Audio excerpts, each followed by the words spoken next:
What's good, Joe? What's good, Real Talk Squad? This is Miles, and you're listening to Real Talk with Miles Johnson, where you know we always keep it real. Now, y'all seen the setup. We got a new studio, a new studio now, and we got some in the works. Got my man Corey in here. What's up, Corey? What's poppin', y'all? What's good with y'all? It's good to be on the Real Talk podcast. I'm excited to talk some sports. I'm a Milwaukee fan. I'm a Bucks and six, but I'm here to talk about some other teams and get into it, bro. I'm excited. Man, we're going to get right into it. And if you don't already know, I'm a Morehouse student. Corey's my Morehouse brother as well. Yes, and, man, we just living it up in the air. We both love sports. If you're new to this channel, please subscribe, like, comment, do all that jazz. And, man, I'm going to have Corey, all his stuff in the description down below as well. So be sure to check him out. And, man, let's first start off with this guy, Ben Simmons. Now, I'm from Philadelphia. Y'all know that. And I don't like this guy. I'm going to totally be honest. And I found it pretty funny that this guy, he was like, I'm not going to go to training camp. I'm going to hold out for the entire year. Him and Rich Paul, his representation was like, we're prepared to hold out for the entire year. Yeah, wow. Hold out for the entire year.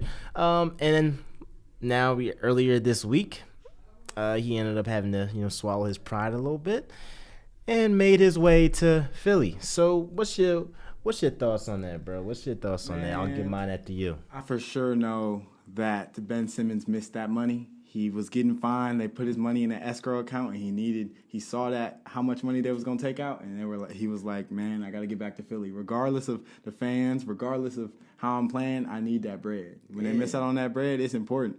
But he had to swallow his pride, bro. Yeah, I mean, look, if you see $8 million leaving your account, man, if I see $8 leaving my $8 account, in my account, I would say something like $8 million just to like 33 million, just a hoop. You got people out here that's struggling to feed their families, struggling to put food on the table, all this stuff, and you out here pouting, essentially because your pride got hurt because the Sixers or the Sixers fans or everybody or the whole NBA world was on you because you didn't attempt a jump shot or didn't attempt a shot.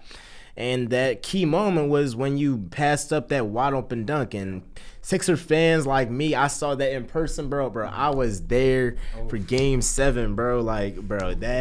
It was bad, bro. It was bad. We had everybody at the Wells Fargo Center just came out that building like, yo, F Ben Simmons. This guy, F Ben Simmons. But my stance on it is you were going to get traded regardless. So I just didn't see why he would want to hold out and lose money, which, your whole job is to really get paid in the NBA. Like, you're not supposed to be giving up money on the table. My thing is, before the playoffs, this guy was gonna get traded for Harden. Like that was damn near gonna be on the table. It was damn near about to happen. And this team was ready to trade you before the playoffs. Now he says that he really wants to get traded. Like the Sixers weren't already trying to trade you. Yeah. So my thing is, if I'm Ben Simmons, from the jump, I would have been at camp, so I just collect my money, collect my dough, and then whatever the Sixers want to do, if they want to, trade me, if they don't want to trade me, if they want to see how this whole season plays out, maybe try and do it again with me and him, or try to do it again with Simmons and Embiid, but collect your dough, and I just don't see what's the reason for holding out, and just not collecting dough when that's the whole point of being an NBA player is to collect your dough. And you see his value has gone down with him holding out. And a lot of NBA execs, a lot of NBA personnel look at Ben Simmons as like, all right, he's a great player. He's LeBron-esque, but he's not him. You know what I'm saying? He doesn't shoot, which is fine. Like, he can get to the bucket. He can get a rack. He has great handle. He can guard anybody on the court. But when you hold out, it's saying, hey, I'm afraid. Like, I'm not going to go and I'm not going to get better. You know what I'm saying? Exactly. I'm not going to go into practice like Danny Green said today. Go be a pro, man. Just be a pro. Just apologize and we can move on. Everybody can move on. You can go to your other team and you can have a good career. We look at James Harden. James Harden held out. We look at Kawhi Leonard and his situation. They held out, but they were all-around solid players. And they still came and showed up to preseason practice. Even Kawhi, despite not playing, he sat on the bench. Yeah. And all the attention was on Kawhi during that time, but still, he still showed up and was a pro, and he got to collect a check. So I think Ben Simmons needs to just buck up and kind of just be like, hey, man, I need to get better. Yeah, and it's interesting. I like how you talked about Kawhi and Harden, even like Anthony Davis. These are all guys that have established themselves in this league. Ben Simmons barely been in this league for like 2 minutes, and now he's acting like he's James Harden trying to hold out. For the difference between James Harden, which I love what he did. I love what he did last season because he came in out of shape. Everybody knew he came in out of shape.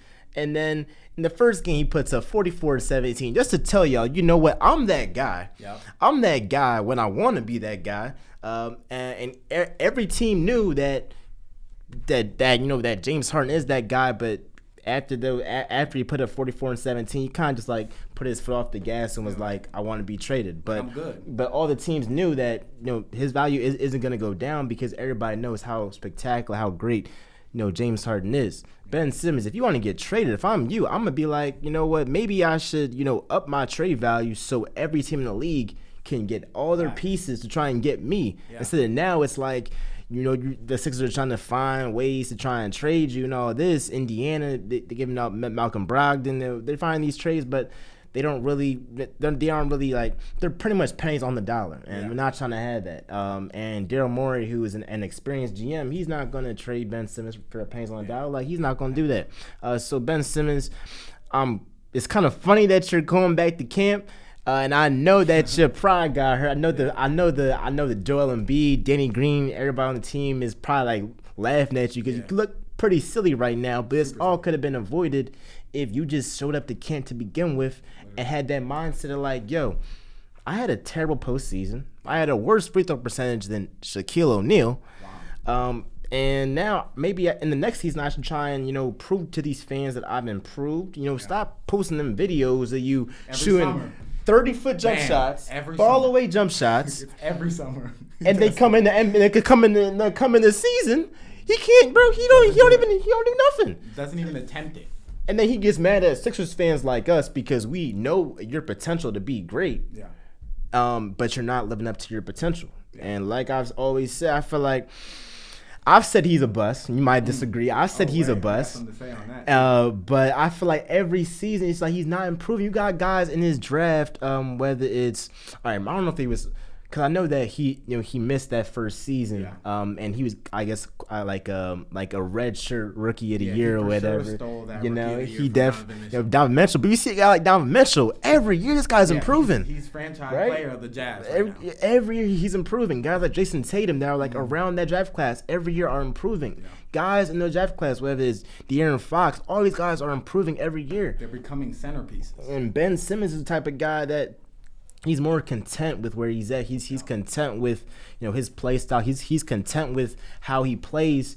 And if you want to be great, if you want to be one of the all-time greats, if you want to be remembered in this league as a great player, you got to continuously improve in your game. You got to be uncomfortable. I feel like he's too comfortable in what he does, and that's the main reason why he don't shoot because he doesn't want to be uncomfortable. A guy like Giannis, and you can speak on this because you're from Milwaukee, Bucks fan. This man Giannis would airball free throws, and then the next possession go right back down to the paint, right back in the paint. And we saw it in that last game, and when he scored 50 points, he missed one free throw or two free throws, and like, come on, like that just shows that he's not scared to fail. He's not, he's cool with being uncomfortable, and I feel like. Somebody like Ben Simmons who said that I want to have a team built around me like Giannis. Dude, you're not Giannis. Giannis has a different mentality, but talk about that. That. I think in the comparison between Giannis and Ben Simmons, a lot of the times we look at their athleticism and are like, yeah, they're very similar. They can handle the ball very well. They can bring up the ball as big men.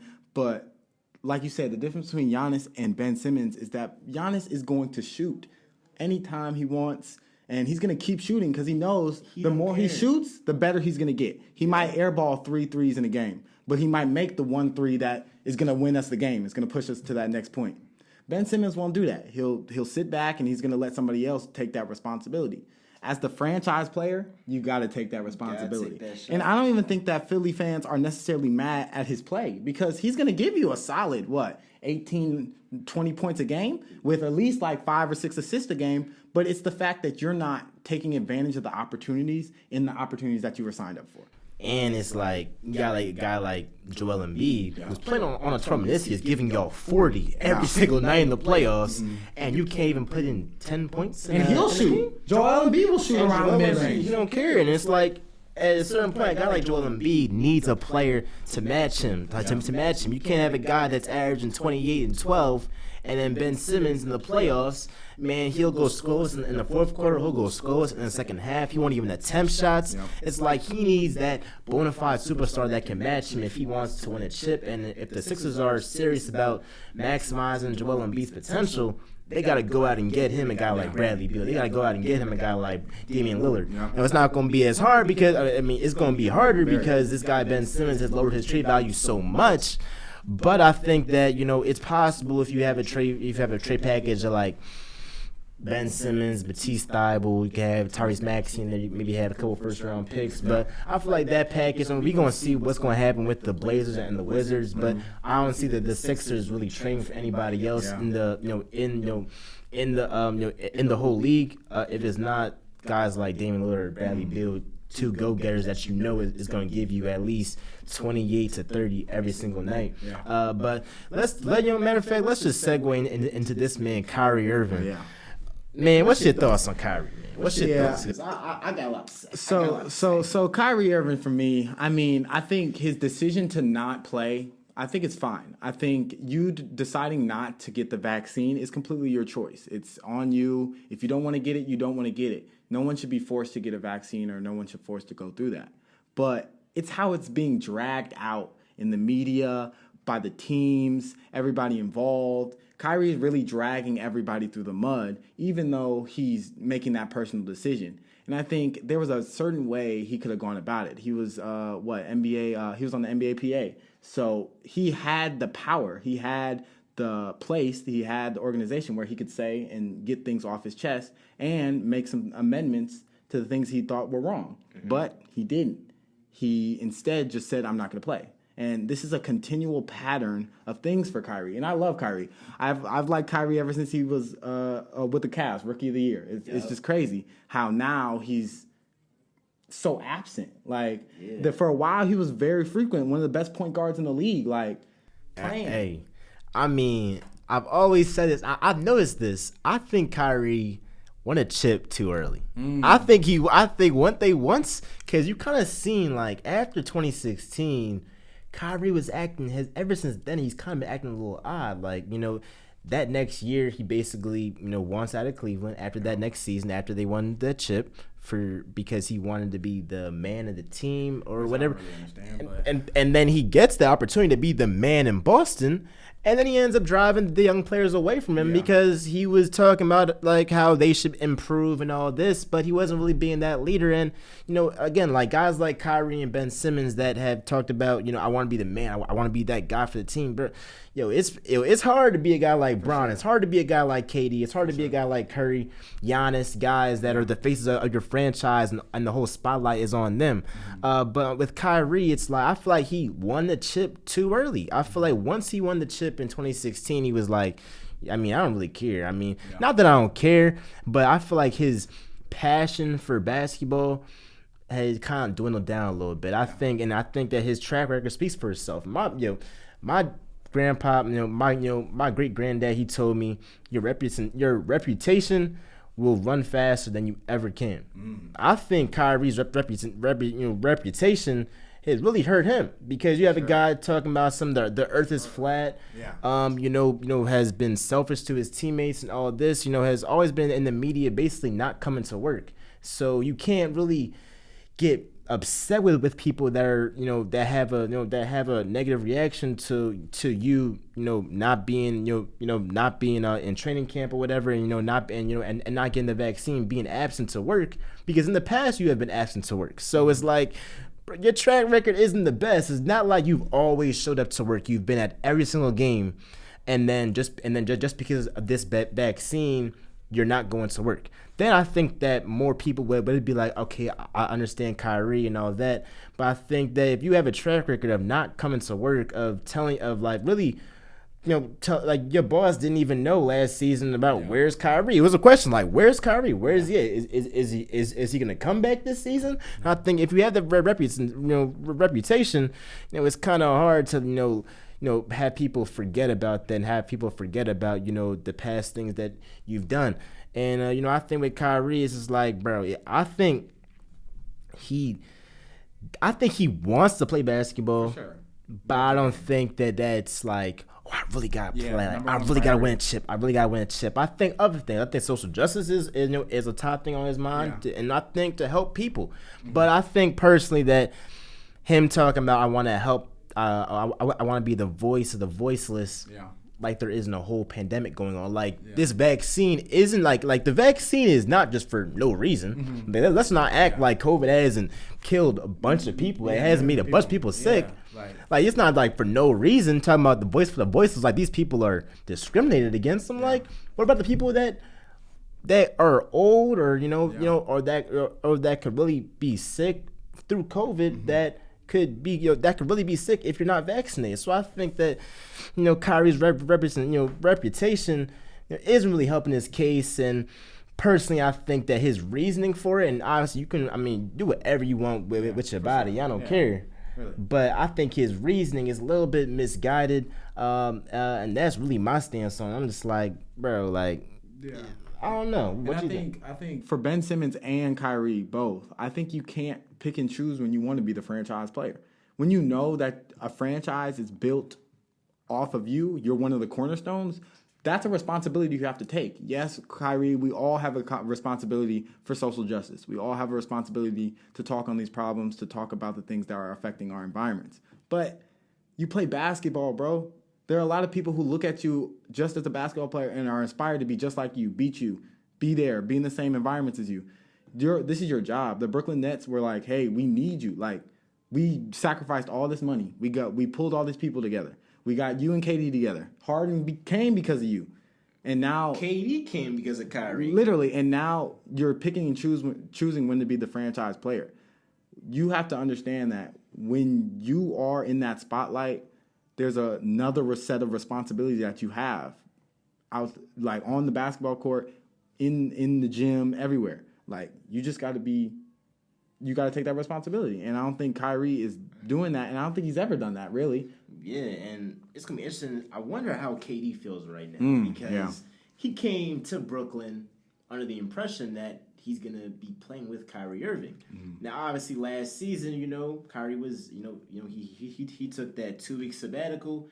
And there was questions of, is his head really there, in the right place? We saw that, once he came back, they were rolling. The Nets were rolling, and then he gets injured. Obviously, not his fault. But this next season, it's like we thinking the whole big three is gonna be together. And now it's just Harden and KD. So I'm thinking, obviously, the Nets and how they're basically like, Kyrie, we're basically better off without you than having you as like a part-time player. And I think that they're right. If you have a team that is going to be there every single night, I feel like that's better than having a team to where one player is in and out, and then you got to juggle in having either Kyrie start one night, then having maybe Patty Mills or Cameron Thomas or whoever start that night. It's kind of it's weird. But if you have a set team that we're going to be here every night. Unless we're injured, we're going to be here every night.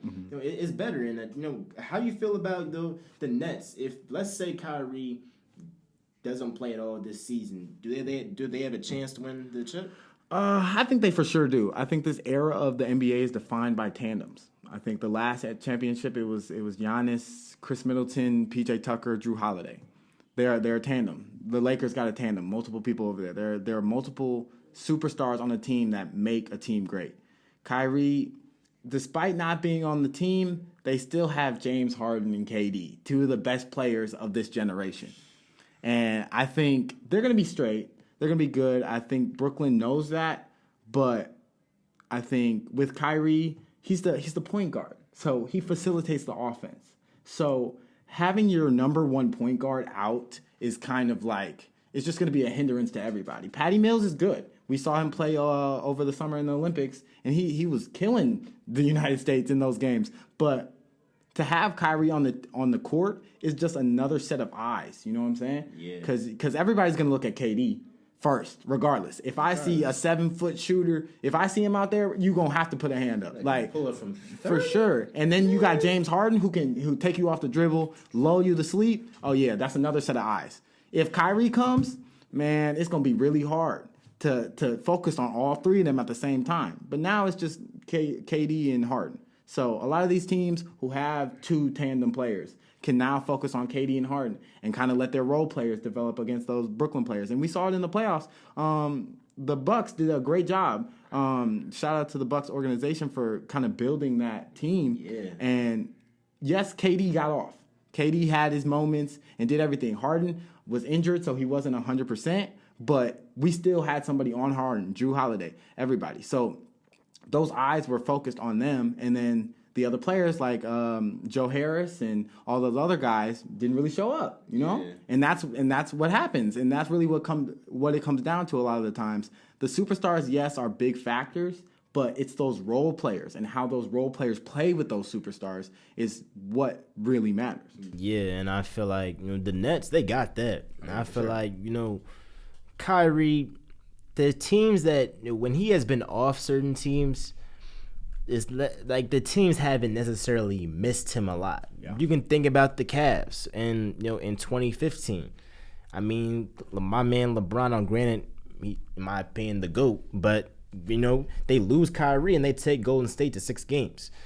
Back when Kyrie goes to Boston, he's he isn't on the team or whatever, or he gets injured. The team gets to Game 7 and almost is a game away from winning the Eastern Conference and getting to the finals without Kyrie.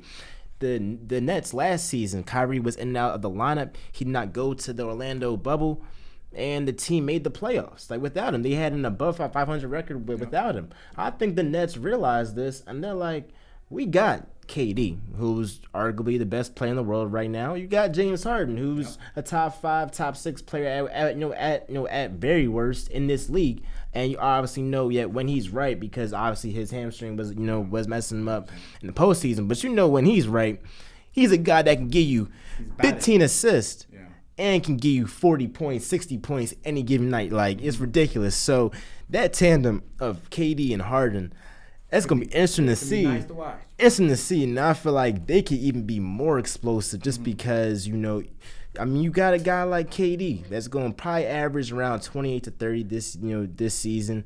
If you don't have Kyrie on that team, I see Harden averaging around maybe like 27 and 12, 27 and 10. But that duo is going to be scary. But, as a Bucks fan, I feel like you should be happy with this because it's like y'all got more of a chance now. Y'all got more of a chance now. As a Sixers fan, I'm just like, Simmons. Yeah. You might as well lace up because we might have a chance. Yeah. Now it is a long shot. I'm not even gonna lie, but it's not even that long of a long shot. You guys had the number 1 record in the league for majority of the season last year. Yeah, and it's like Ben Simmons, and we can go back to him. Ben's acting like we missed the playoffs. And we were a terrible. I'm like, dude, we won the number 1 seed. And honestly, if you're going back to Ben Simmons, it's like you should be looking at this like this is our prime opportunity to win the championship. This is our prime opportunity, because regardless if Kyrie comes back, we all know that his head isn't 100. I don't feel like it's 100% in basketball right now. I feel like it's in other places right now. But other teams in this league, and on the West Coast, like the Lakers, they should be like, Bron should be like, I'm getting my 5th ring this year because Brooklyn is in shambles right now. They just don't really know what's really going on. Guys like the Nuggets, the Warriors, these are teams that are like, we came into this season thinking that it's gonna be a big 3, a 3-headed monster that is damn near unbeatable. Now you got James Harden, KD. Now they can still win the chip, but I don't think that they are that unbeatable to where it's like, all right, we might as well not even watch watch NBA Countdown or whatever. Now might not watch primetime games anymore. But I think the other teams in the league should be like, yo, this is our prime time to really snatch a chip or whatever with Kyrie being out. And if he's in and out, like that'll really affect this Nets team. Yeah, and you see it like the Bucks did a perfect example of that. They grouped up, Drew Holiday, Chris Middleton. They grouped up and they won a championship because they knew Giannis isn't going to be like this forever. Giannis isn't going to be this dominant forever. We have to do whatever it is. The best player that we can put with Giannis, let's do it right now. We're going to keep Chris. We matured him and he's hooping, but we need somebody else to be right there. And the Warriors are doing that too. Look, the Warriors got Clay's coming back. Steph's been playing like Steph. Draymond's going to come back and be a great player. You got Jordan Poole, who's playing right now. He's averaging at least 25 in the preseason. He's hooping. And the Lakers, they having a whole bunch of people come up. They have a whole bunch of players. Everybody knows what the Lakers got going on. And Brooklyn is too focused on dealing with Kyrie. The Sixers are too focused with dealing with Ben Simmons. This is not the time to do that. The season is next week. Okay. Like you got to get it going. 5 days. Yeah, you got to get it going. Like forget the money. Forget everything else. Like if you want to win a championship, you got to grind. You got to get out there and get it. All right, so let's get into our predictions. Who we got making it to the finals and who we have winning the whole entire championship. So first off, out the West, we got to go with my Lakers. And, man, in Bron, we trust. I mean, if you got a guy like Bron, got a guy like Russ, got a guy like AD, who's beating them in the West? I don't see it. I mean, Golden State's there. You got the Nuggets. You got the Jazz. I'm not really worried about the Jazz. But I think that the Lakers, granted, if they're all healthy, make it out the West. And I just feel like it's Bron's year to really break through. And obviously, a guy like, Anthony Davis, he has to have that monster year. We thought that he was going to have that last season. He did not. But he needs to have an MVP type year if the Lakers really want to reach new heights and reach that new level. Because Anthony Davis, he's 28, 29, around that. He's in the smack dab of his prime. Yeah. He should be the player that's playing every single game. Not Bron. Yeah. Come on now. Bron's my man is 37 years old. He should be resting nights. He should be on low management. He should be on limited minutes on the regular season. Yep. Totally agree. Yeah, I mean, come on now. So Anthony Davis, I'm challenging you, Anthony Davis, AD. You gotta, step up this season. Win this MVP. Do something this season. Like step up. We know that you're capable of doing it. Man, you're a top 5, top 6 talent in the NBA. We saw what you did in the bubble. Man, you were sensational. But you got to keep that up and stay healthy. Work on your body, and I believe the Lakers can come out the West. Now on the East side, especially with Kyrie being out, it's going to be a dogfight. I think it's going to be between the Bucks and the Nets. And it's going to be a dogfight. It's going to be a 7-game series. But I just think that the team that has KD, that has James freaking Harden, 2 of the top 5, top 6 players in the NBA right now, becomes victorious. But don't sleep on Milwaukee. I know you're going to talk about that too, your Bucks. But don't sleep on Milwaukee. They got that championship level experience. Guy like Giannis, man, he's the king right now. He got that crown on his head. And until somebody wins this next chip, that's the only time somebody can take that crown off his head. So everybody on that Bucks team has that experience. Drew Holiday, Chris Middleton, they are feeling themselves right now, and I don't blame them. But I think that at the end of the day, the Nets, I feel like they're gonna end up becoming victorious, and we're gonna have Lakers and Nets finals. And man, that finals is gonna have storylines galore. You're gonna have the Bron and KD storyline. You're gonna have KD and Russ after KD left Russ. You're gonna have Russ and Harden after they fell out in Houston. So it's like you have a lot of storylines. I know the NBA wants to see that finals. I want to see that finals, but let me see your prediction. And obviously, I'm gonna have the Lakers. My man Bron winning his 5th ring, 5th Finals MVP, and I'm gonna have LA, the Lake Show, winning it all. Yeah, so I'm going to start with the East, and I agree with you. I think Nets and Bucks are going to be in the Eastern Conference Finals. I think the Bucks have just gotten better. Giannis is hungry. I think that's the scariest thing for the league right now, a hungry Giannis. He's motivated. He wants to be the best player in the world, and he wants to show everybody he's the best player in the world. Drew Holiday, Chris Middleton, they got their gold medals this summer. They're feeling on an all-time high. They got Grayson Allen. They got some more people to come in and be on this team. So I think the Bucks are going to make it back there, and they're going to put up a dogfight for sure. The Nets, of course, are going to be there as well. They're going to perform.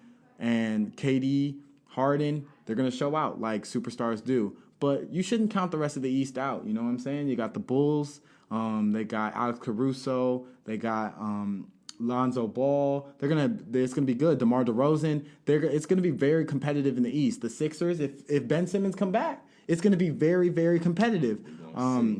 But for sure, I'm gonna have my Bucks hometown team come out the East, of course. I think we're gonna do it again. I think we beat KD another time. Call me crazy, but I think it happens. Out West, I like the Lakers and the Warriors in the in the Western Conference Finals. The Warriors are just a championship caliber organization.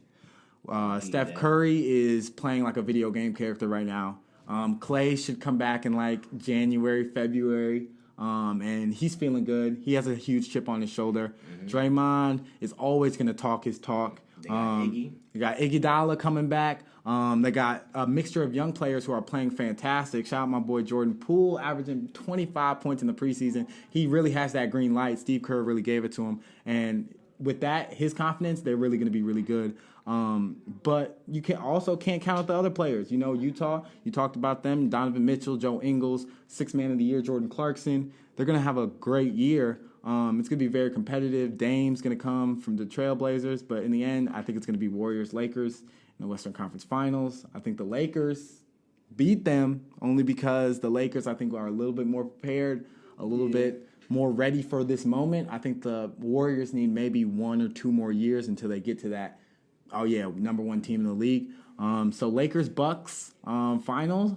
I know a couple years ago that was the money fight, but Lakers-Bucks finals, and I think I'm going to go with the Bucks again, only because I think the matchups are going to be extremely interesting.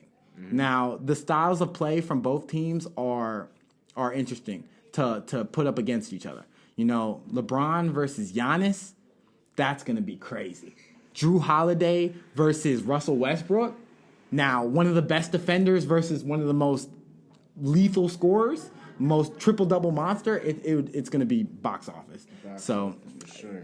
I think Lakers-Bucks in the finals, and I got my Bucks, of course. Shout out to the home team. I can't even hate on you, being a homer, messing with the home team. But it's gonna be a great NBA season. We got so many storylines this season. I'm so ready. Less than a week. Season starts October 19th, I believe, this Tuesday. So y'all know we already, gotta have that NBA content all year round. Man, thank you, Corey, for hopping on the episode, man. My morale's buzzing. Tell everybody where they can find you and all that. Yeah, bro. so y'all can find me on Instagram at @thatretroguy. That's _retro guy on Instagram. Y'all can check out my photography page at retroflix. It's gonna be in the description down below. All that. And we're gonna be on this podcast for a minute, and we're gonna have some fun. So hope you guys enjoyed it. And hope to be back on. Definitely. With that being said, y'all, make sure to like, subscribe, do all that jazz. And with that being said, y'all, we out. Peace.